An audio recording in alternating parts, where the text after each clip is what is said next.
Wifi का इस्तेमाल तो आपके घर में भी होता है, हम लोग भी करते हैं, या ऑफिस में भी यूज़ होता है। तो वाईफाई ना आज के टाइम में बहुत ज़्यादा कॉमन हो गया है। लेकिन अब वाईफाई का यूज़ तो हम कर लेते हैं, पर ये नहीं देखते कि इसके ड्रॉबैक्स क्या है, क्योंकि बहुत सारे ना ऐसे मेजर कंसर्न सामने आते हैं जिसमें ये देखा गया है कि वाईफाई से ना आप लोगों की जासूसी की जाती है, यानी कि आपका जो पर्सनल डेटा है वो ट्रैक किया जाता है। अभी कैसे किया जाता है और इससे कैसे बचा जाता है और इसको लेकर क्या क्या चीज़ें होती हैं,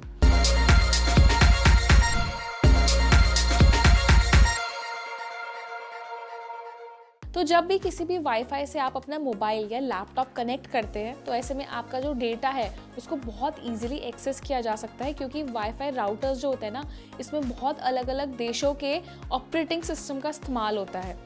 और इसी तरीके से जो ये सॉफ्टवेयर्स होते हैं ना, ये आपके डेटा को इजीली रिकॉर्ड कर सकते हैं और दूसरे देशों में ना इनका बहुत इजीली मिसयूज़ किया जा सकता है। जैसे कि आपकी पर्सनल डिटेल्स हो गई, या आपकी सर्च हिस्ट्री हो गई, आपका ब्राउजिंग डेटा हो गया, ये जो सारा डेटा है ना, ये उनके पास चला जाता है और इसी डेटा का बहुत ज़्यादा मिसयूज़ किया जाता है, इसे सेल भी किया जाता है। लेकिन अब इस प्रॉब्लम को सॉल्व करने के लिए ना भारत सरकार अपना एक खुद का ऑपरेटिंग सिस्टम लेकर आई है, जिसको बहार OS यानी कि BHAROS के नाम से लॉन्च किया गया है।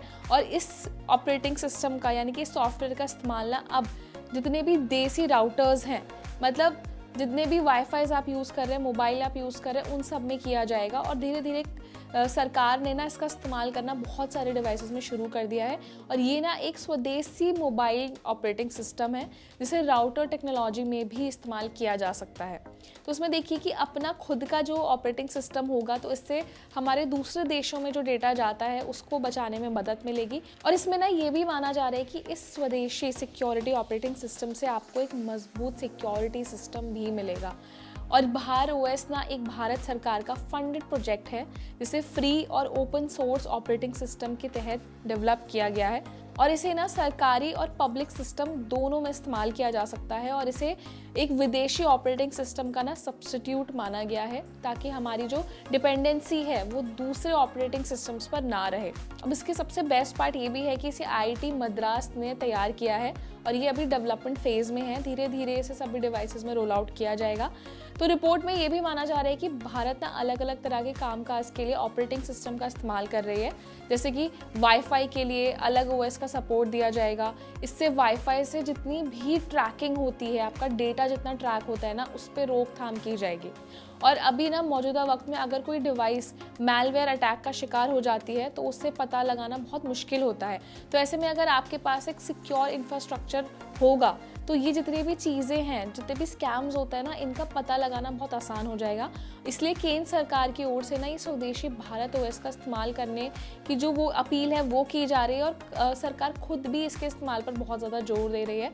और ऐसे में भारत OS स्मार्टफोन में ना विदेशी OS पर जो डिपेंडेंसी है, जैसे कि मैंने आपको बोला था, उसको कम करेगा। साथ ही जो अपनी देसी टेक्नोलॉजी है उसको बढ़ावा मिलेगा, और बहुत सारे इंडियन यूज़र्स को जॉब अपॉर्चुनिटीज़ भी जो हैं वो उससे मिलेंगी। तो आप देखिए कितने ज़्यादा फ़ायदे हैं। और पब्लिक सिस्टम में भी इसको इनबिल्ट किया जाएगा। जैसे कि आप पब्लिक वाईफाई का इस्तेमाल करते हैं, आप पब्लिक चार्जर स्पॉट्स का इस्तेमाल करते हैं, तो इन सब जगहों में ना अगर अपना सॉफ्टवेयर होगा तो इस चीज़ की जो गारंटी है कि डेटा सिक्योर है वो बहुत ज़्यादा होगी, और गवर्नमेंट आसानी से ट्रैक कर पाएगी अगर कोई भी खामी उसमें आती है।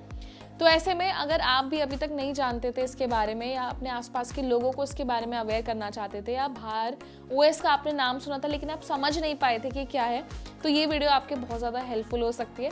तो अपने साथ के फ्रेंड्स, फैमिली मेम्बर्स को इसके बारे में अवेयर करने के लिए ना ये वीडियो उनके साथ ज़रूर शेयर करें। और इसे लेकर आपके मन में कोई क्वेरी है तो हमें कॉमेंट सेक्शन में ज़रूर बताएं, और साथ ही हमारे चैनल को सब्सक्राइब भी कर दें।